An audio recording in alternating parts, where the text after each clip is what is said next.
My name is Elizabeth Frank, and I'm on the literature faculty Adjust at the Bard mic a College. little bit. How do I do that? Just move it closer to yourself. Closer? And maybe down. Like this? Yeah. Is that better? Yeah. Oh, yeah. Okay. I'm Elizabeth Frank, and I'm a member of the Division of Languages and Literature at Bard College.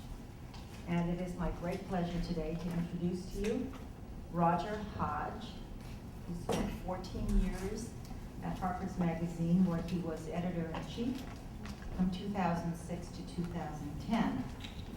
Last October, he published with HarperCollins The Mendacity of Hope, Barack Obama and the Betrayal of American Liberalism, a book that, in my view, and it's an opinion shared by others, sounds a much needed and very welcome note of Swiftian saeva indignatio. The title of his talk today is not Alchemies of Deception, but America, Your America. Roger? Thank you. When Roger got in touch and asked me to participate in this conference, I said would love to, and I was given a deadline for when the title was due. And when that deadline came, I hadn't written the piece yet, although I had been thinking about it continuously. So I had read a poem by a friend of mine who I see on the playground outside my son's school in Brooklyn, and one of the lines was something about alchemies of deception. So I just stole that and sent it to Roger.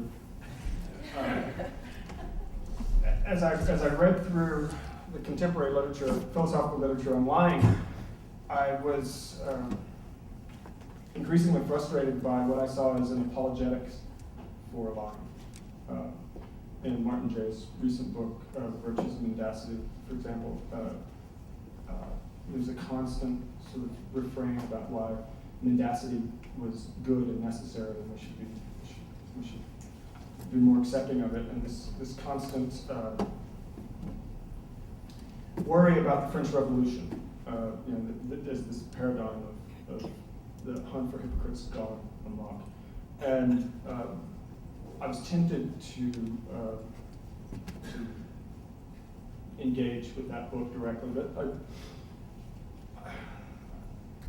but then I read David Runciman's wonderful book, The Mask of Power, from Hobbes to Orwell. And that sent me back to Hobbes and Orwell in particular. And Orwell has a truly magnificent essay called England, Your England, which was published in the 40s. And the opening line, the essay is a meditation on British imperialism, among other things, and English nationalism. And the opening line is, "As I write, highly civilized human beings are flying overhead trying to kill me." And so I used this essay as a sort of scaffolding for my essay. And for those of you who haven't read it, that will explain the refrain in the piece. I took a poll last night, and a lot of people hadn't read the piece, read that essay, so that's why I explained it.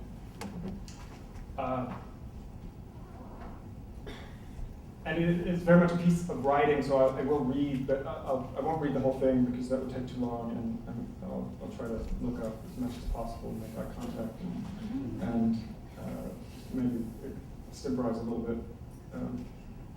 As I write, a despised dictator has just been overthrown by a mass protest of millions of Egyptians demanding freedom and dignity and an end to tyranny. American pundits, all expert in the arts of realpolitik and foreign affairs, solemnly warn that removing the head of state does not guarantee a transition to democracy. They should know. Even as President Barack Obama was solemnly intoning his message of solidarity with the young people of Egypt, as he repeatedly affirmed the commitment of the United States of America to universal values, to responsive government, democracy and self-determination, justice, and the right to be secure from violence, highly civilized American citizens were piloting predator drones over villages in North Waziristan, far from the official battlefield in Afghanistan, trying to kill our enemies.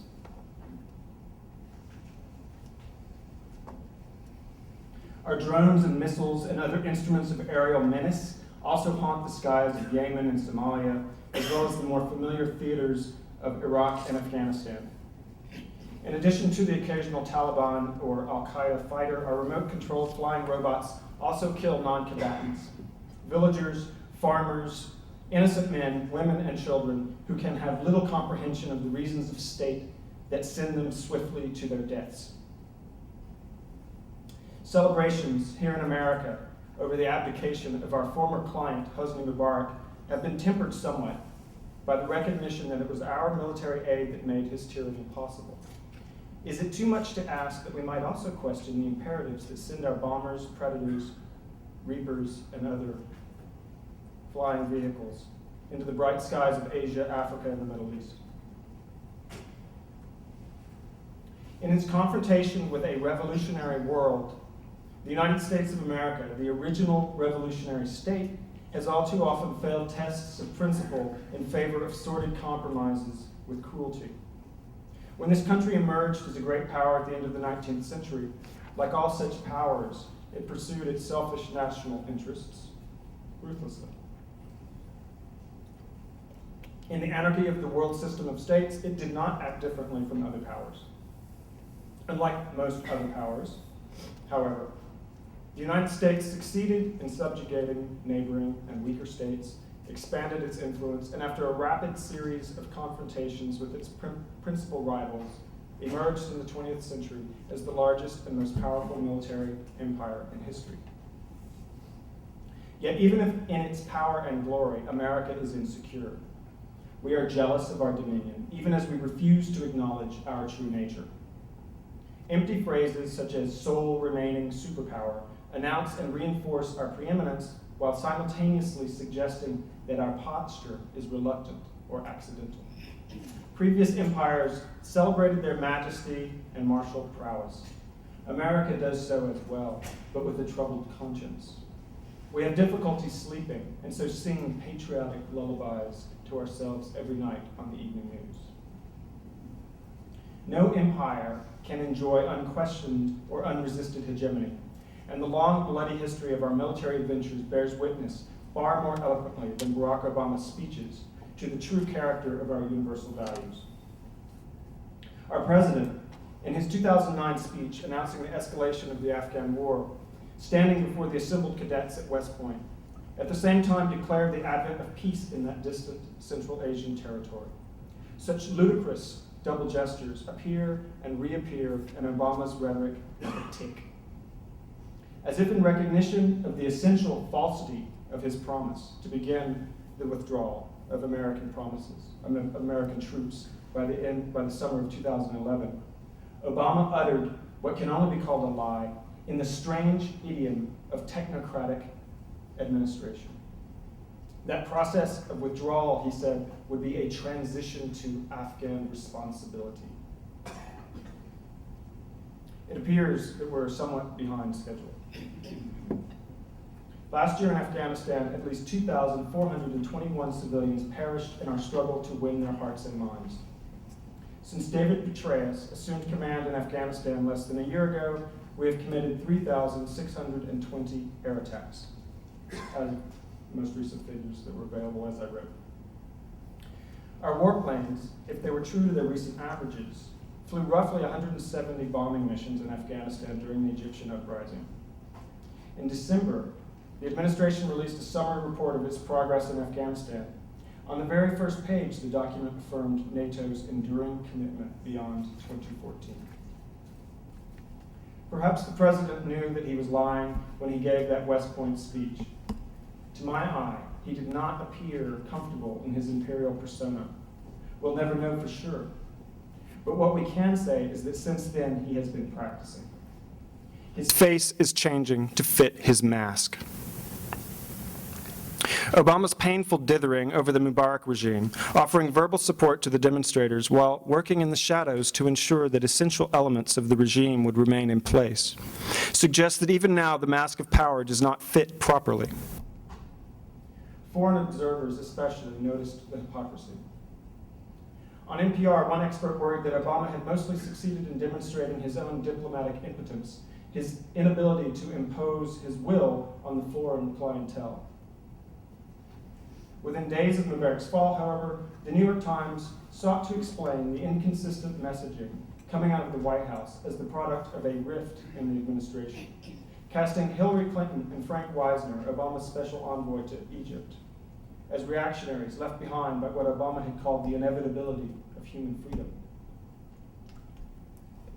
It was Wisner who had made the classic mistake of publicly uttering what was obviously the private view of the White House, that Mubarak, or at least someone reliable like Omar Suleiman, the CIA's partner in torture, would need to remain in power to make sure that the transition was credible. Joe Biden, for his part, told a national television audience that he didn't think Mubarak was a dictator, and he wondered aloud whether the protesters' demands were legitimate. The president, who we are told did not disagree with his subordinates, was incensed.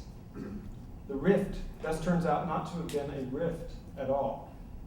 What happened was that someone had revealed the president's actual view of the matter, and that was not the pretty picture he wished to project.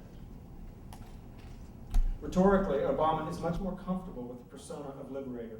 His remarks on February 11th, after Mubarak had finally resigned, rang with the familiar cadences of hope and change, as he attempted to assimilate Egypt's awesome projection of popular will to his own political narrative. The Egyptian people, he said, have inspired us, and they've done so by putting the lie to the idea that justice is best gained through violence. For in Egypt, it was the moral force of nonviolence, not terrorism, not mindless killing, but nonviolence, moral force, that bent the arc of history towards justice once more. That was a quotation. The arc of history is an image that has now been drained of meaning. Obama and his media claque, through incessant repetition, have reduced a once striking phrase to a headline cliche. Mere words are never enough, and Obama's military and moral support for this torture regime was unwavering until the Egyptian people rose up against it.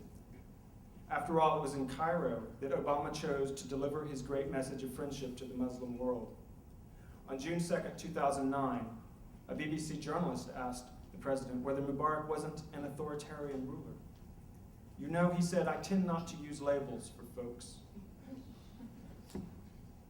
Obama went on to state that Mubarak has been a stalwart ally to the United States, and that he has been a force for stability and good in the region.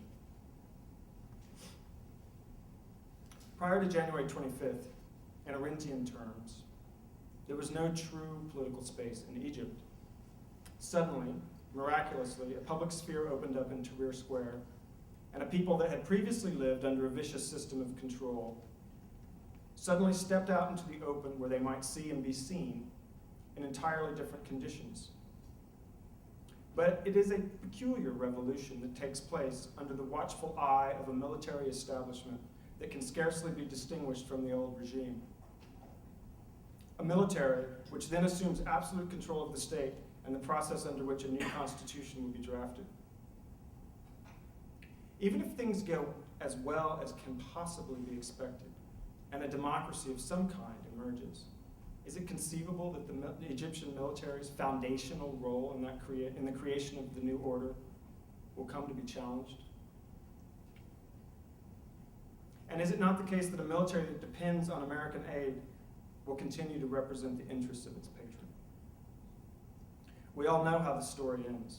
Revolutions almost always fail, dashing the fond and hopeful dreams of anthropological transformation. The articulate young Egyptians on the BBC do not sound like utopians, however. They have no expectations of angelic governance. One suspects that even their modest ambitions will be disappointed. But as one young woman told the BBC, if the military does not meet our demands, we will simply return to the streets. If only it were simple. It was not so long ago that the citizens of the United States lived under a sinister a regime that practiced torture and recognized few limits to its powers of command and control, surveillance and state secrecy. We also suffered illegitimate elections. Most of our torture victims and those of our most brutal clients were in distant lands where all things are covered in dust. We could not hear our victims' screams, though we did eventually see some snapshots of their genitals. Most Americans, unless they were named Mohammed or Omar, did not suffer anything resembling the indignities borne by Iraqis under the occupation, or Egyptians under Mubarak, or Tunisians under Ben Ali. Our violence, like our assassination program, was for the most part targeted elsewhere. Americans at one point also stood up and filled the streets with their bodies and their voices. We did so to protest the push for war in Iraq. But after President Bush ignored us, we went back to our homes and offices. We were not willing to go far enough. Then, after long years of seemingly futile opposition, on the eve of an historic and critical election came the bursting of a speculative bubble. With all its attendant frauds, the financial system and the real economy came near to collapse. Companies shed employees like bedbugs. Thankfully, a great man had appeared on the horizon, and he strode into office on his long athletic legs, and in his big sonorous voice announced that change had come to Washington. Some of us believed him. On the third day, he ordered his first drone strike. When Americans elected Barack Obama, we changed, the actor, the hypocrite, but left the mask of power, the persona, intact. Arendt talks about the origins of these terms in Greek drama. So does Hodge. Hodge says, persona in Latin signifies the disguise or outward appearance of a man, counterfeited on the stage, and sometimes more particularly that part of it which disguises the face as a mask or visage. We did not change our regime. Even the front office personnel remained the same in many instances. A few names: John O'Brennan, Robert Gates, General David Petraeus, General Stanley McChrystal. No one who might have challenged the vast infrastructure of permanent war appeared on the scene. On the second day, the president signed executive orders. He banned waterboarding and ordered the closing of Guantanamo and the CIA's black sites. Guantanamo remains open as part of an innovative three-track justice system. JSOC continues to operate black sites. That's the Joint Special Operations Command that Stanley McChrystal formerly commanded. And subtler forms of torture, enhanced interrogation techniques remain in our operational toolkit. No one has been prosecuted for war crimes or torture. Our leader instructed us to look forward, not backward. Though the laws against torture provide no loopholes for political expediency, not even those who destroyed evidence of torture were prosecuted. Yet, as Bradley Manning has discovered, those suspected of exposing American wrongdoing have been exempted from the forward-gazing system of impunity.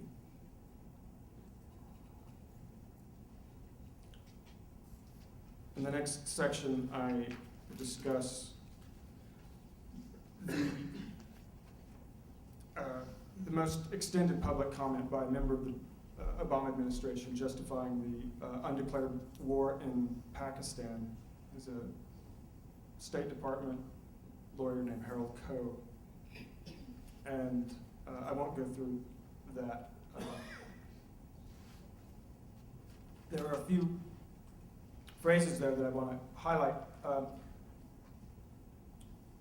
Coe, when he justifies this, talks about the obvious limits of what he can say.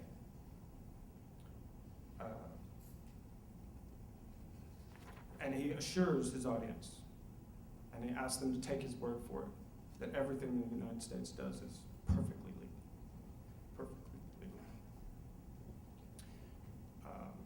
Coe also offers a selection of dicta by President Barack Obama. I'll skip that.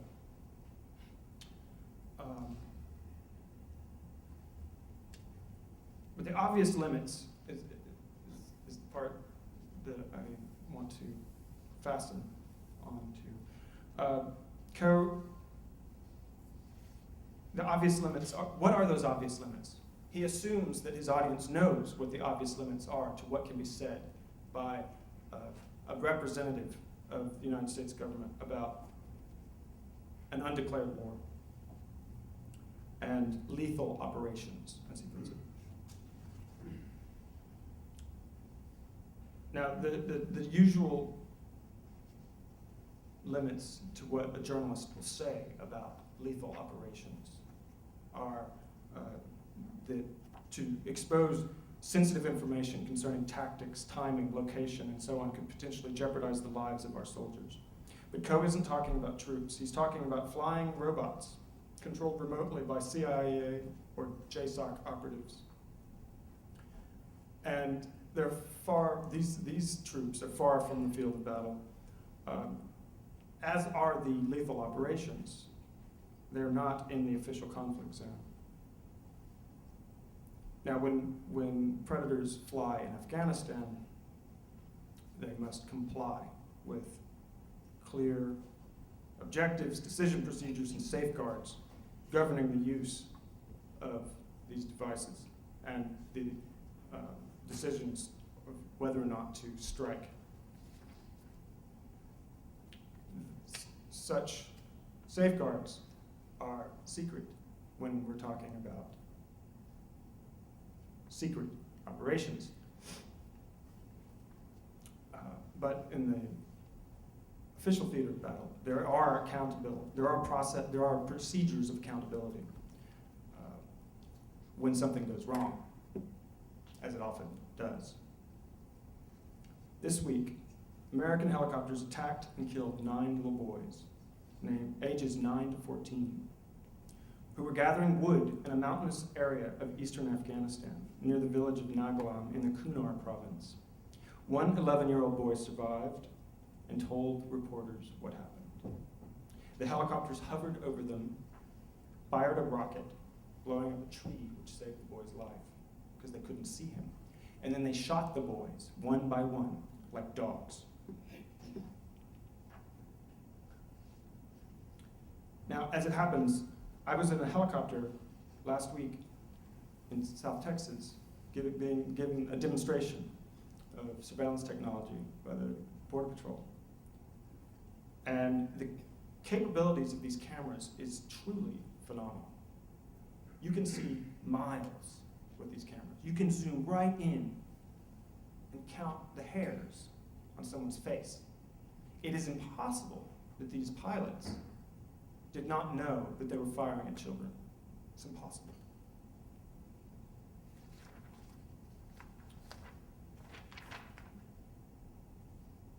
Now, the obvious limits that Coe is talking about are the limits of secrecy. Because the undeclared drone war in Pakistan is a secret. But it's a funny kind of secret, because everyone knows about it. The people on the ground certainly know about it. They may not see the drone or hear it, but they certainly notice the Hellfire missiles when they explode. Now, the pseudo-secret, this undeclared war that everyone knows about, elicits little or no sustained opposition. Why is that? Is it because a Democrat sits in the Oval Office? Why do we profess outrage when a Republican president violates the law, wages war on a sovereign nation without authorization or declaration of war from Congress, yet ignore the same actions when a Democrat pursues them with even greater force and determination?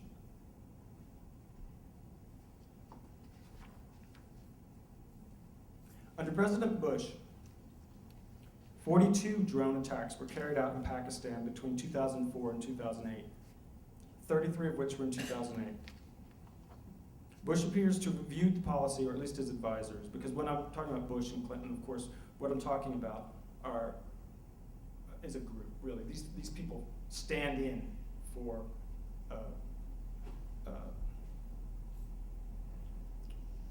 not a faction, but a group of people who make the decisions. It's usually, as anyone upon reflection knows, the president is picking between alternatives that are set up so that the outcome is predetermined.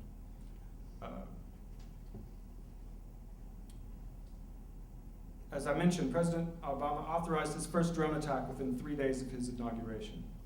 In 2009, Obama authorized 53 drone attacks. In 2010, the number rose to 118. According to the New America Foundation, which tracks such things, the number of civilian casualties has gone down over time. We're getting much better at assassinations. I'm going to skip over some discussion of international law.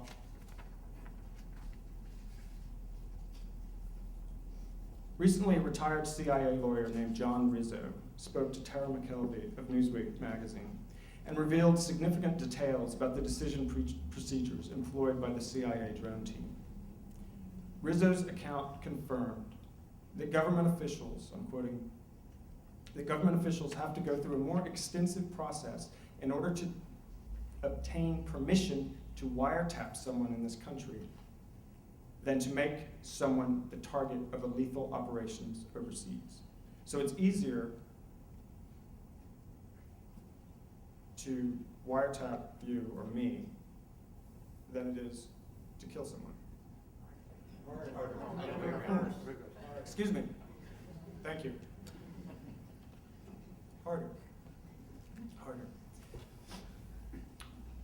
Rizzo, who casually refers to the CIA's assassinations as murder, is upset about the criticism that he and his fellows received under the Bush administration. He feels like the Obama administration is getting a free pass.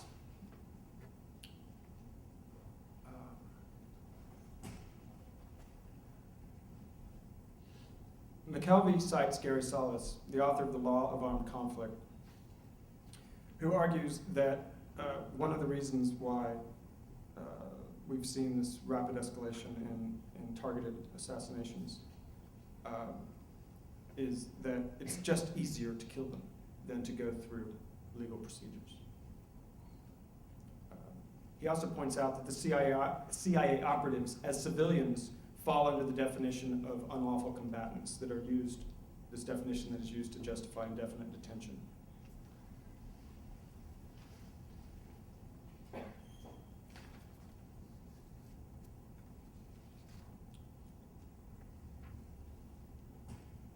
I cite several other public statements by people in the administration about the drone war.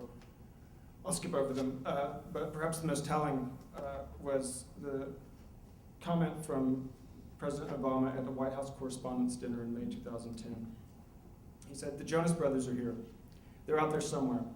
Sasha and Malia are huge fans, but boys don't get any ideas." Laughter. "I have 2 words for you. Predator drones." Laughter. "You will never see it coming." Laughter. "You think I'm joking." Laughter. "No, you will never see it coming, and we do not discuss specific tactics, except to jokingly threaten the Jonas Brothers. We simply assert that our tactics, whatever they might be, are legal, and that they are appropriate. The reasons of state cannot be uttered publicly. Why not? Because there are obvious limits. Not limits to American power, not limits to the number of countries we will invade, occupy, or bomb. Limits, obvious limits, limit what can be said publicly." As a candidate, Barack Obama always said that Afghanistan was the right war. He also promised to pursue his enemies into Pakistani territory if necessary. So he didn't lie about that. Many highly civilized human beings, though, were troubled by Obama's occasionally bellicose statements during the campaign. They chose to overlook them, considering the obviously poor alternative. Others simply did not believe him. They assumed that he was lying. Because in America, they reasoned, if you don't promise to invade another country, you can't possibly be elected. Whether or not Obama was lying, we cannot really tell about any of these particular things. And it doesn't really matter, does it? During the 2008 campaign, Obama was the peace candidate. Yet by the end of his presidency, assuming he's reelected in 2012, he will, in all likelihood, spend more on the military than did President Bush. The projection is over $5 trillion in 8 years. I don't know which is worse, a president who will escalate a war in which he does not believe in order to outflank domestic political opponents, or a president who is so blinkered by conventional stupidity that he will escalate an unwinnable war that lacks any rational or attainable objective because he believes it's the right thing to do. Does it matter whether President Obama is a liar? As I write, highly civilized human beings are sitting in Washington, D.C., plotting to slash government spending. Are they trying to kill me? One would think that the financial emergency that had been concluded to the satisfaction of America's most powerful political investors, the wealthy individuals who own and run our largest corporations and businesses, the banks and investment houses, the energy companies, as well as the insurance and pharmaceutical companies. Financial reform was passed, and Wall Street, after a bit of cursing and spitting, realized that it wasn't really so bad. Their underlying business models remain largely unchanged. Our bailouts pay for their bonuses, the Federal Reserve's ongoing subsidies of the criminal enterprises that devastated our economy have ensured that corporate profits in the stock market have come roaring back. Healthcare reform passed, but the oligopolies that profit from our dependence on private insurance were largely untouched. Their profits are guaranteed whether or not the Supreme Court overturns Obamacare. One would think that the political class, that small portion of the American citizenry, a fraction of 1% who donate enough money to political campaigns and candidates and parties to actually be registered, who finance all political activity in this country, would be satisfied. But they are not satisfied. The president, in a spasm of pandering, had called them names. Their feelings have been bruised. Obama, for his part, appears genuinely confused that they took that talk seriously. Then came the midterms, and large numbers of unhappy citizens suffering under an economic recovery that is largely a statistical mirage simply stayed home. Others, mobilized by stealth funding from politically active billionaires, exercised their constitutional prerogative by choosing the other corrupt party, thus inviting lunatics and gold bugs to set our nation's legislative agenda.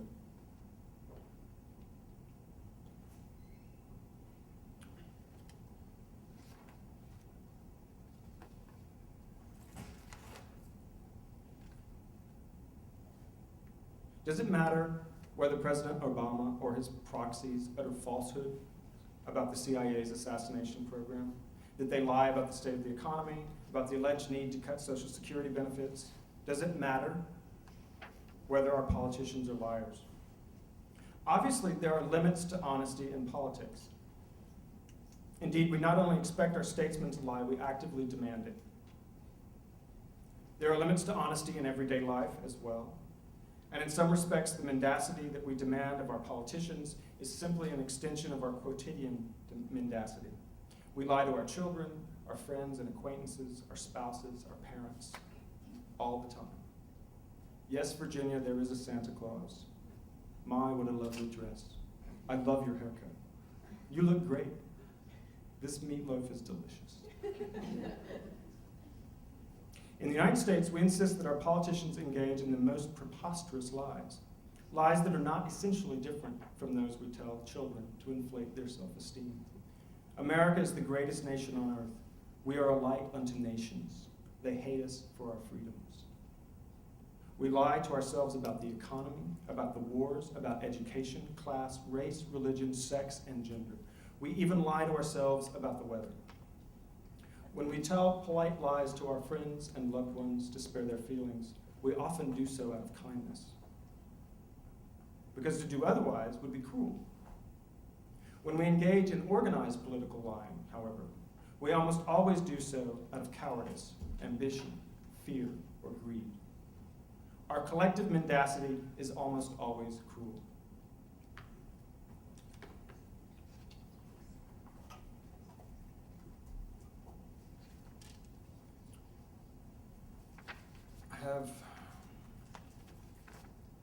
some detailed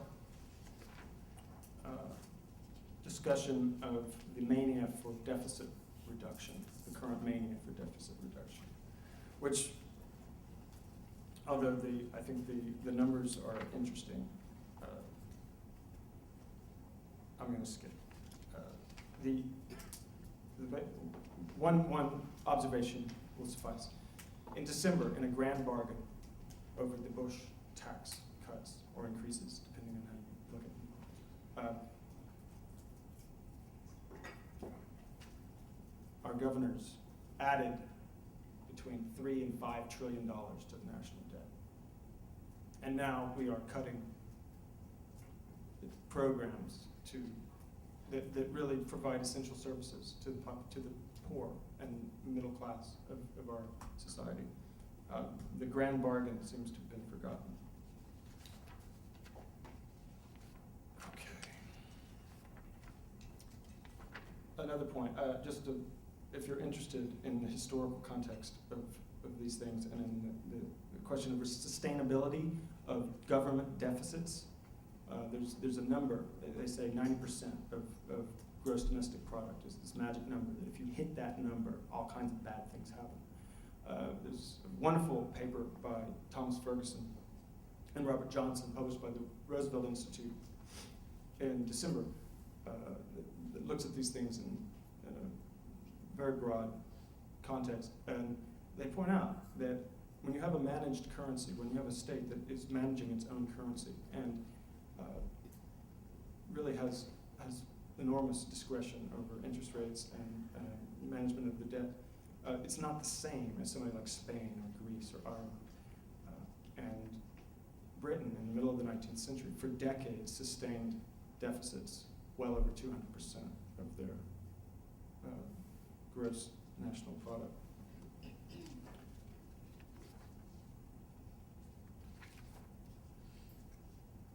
So it's getting long. I'm going to skip forward.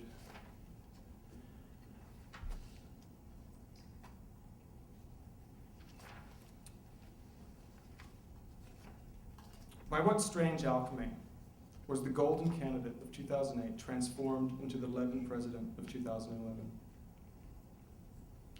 If we set aside speculations about the president's angelic nature, it's really not that hard to explain why President Obama acts as he does, provided that one is willing to perform a kind of skeptical epoche.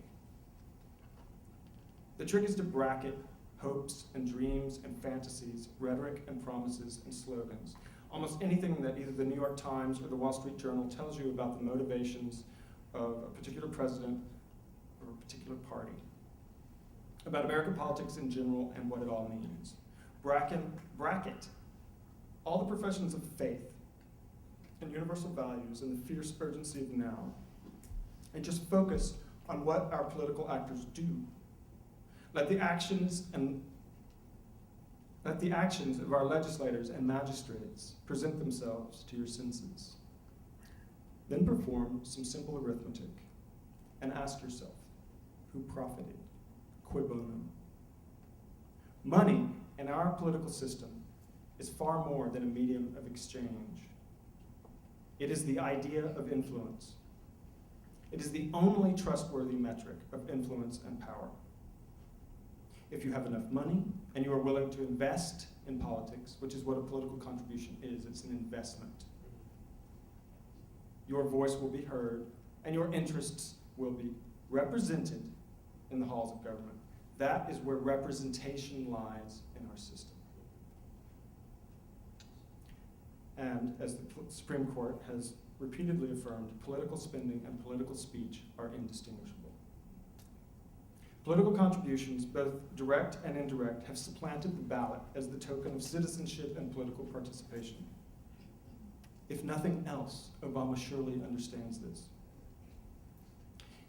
It is a relatively trivial exercise to chart the influence of Obama's and the Democratic Party's most significant political investors.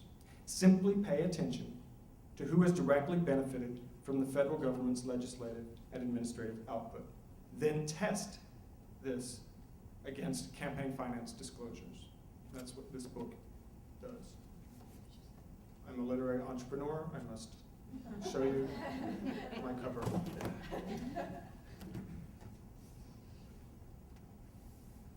Needless to say, this is also true when the Republicans are in power.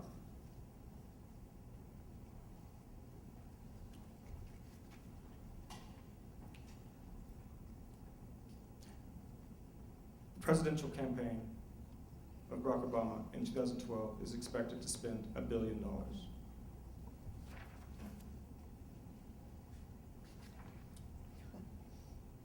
Okay, I've made one reference to one philosopher, now I'm going to make a reference to a founding father.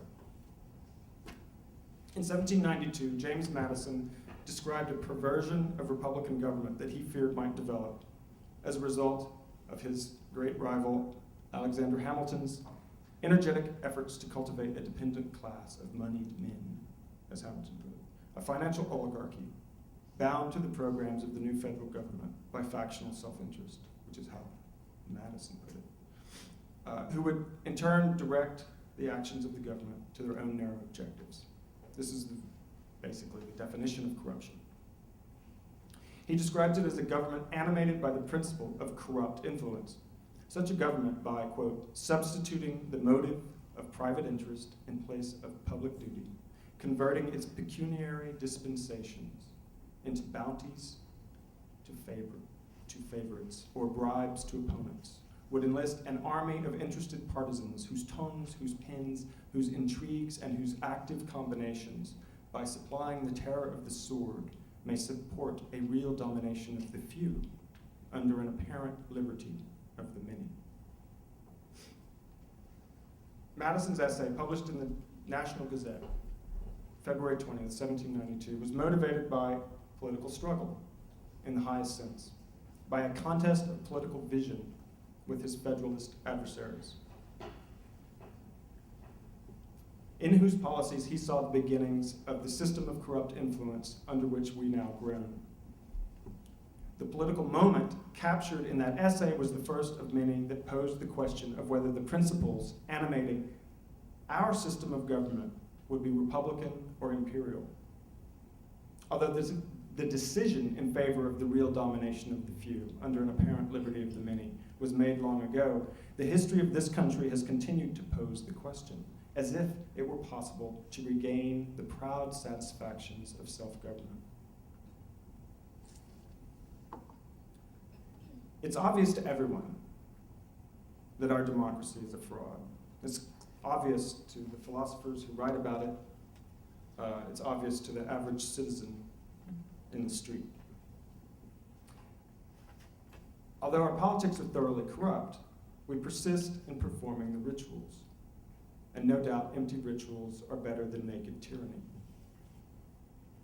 Under the Bush regime, it appeared that we were moving toward the kind of non-hypocritical embrace of pure power that many of us tend to associate with fascism. Perhaps the blind and irrational support enjoyed by Barack Obama can be partially explained by the tremendous relief Americans felt as they rushed to embrace the old familiar democratic hypocrisy. Yet Obama is not a run-of-the-mill Democratic Party hypocrite. Judging from the reports of his many admirers, his court journalists and stenographers, interested partisans and former rivals, former classmates and colleagues, Obama seems honestly to believe his slogans and soaring democratic cant. The picture that emerges from the fawning chronicles to which we have been subjected, and from his speeches and books, and as well as his body language and gestures, is remarkably coherent. Obama truly believes that he's the one, that his aim is true. Unlike Hillary Clinton, who cares for nothing but power and could scarcely contain her contempt for her primary opponent's feel-good, circle-time rhetoric, Obama is sincere, a man of towering world historical vanity. He has fallen victim to his own gift for deception.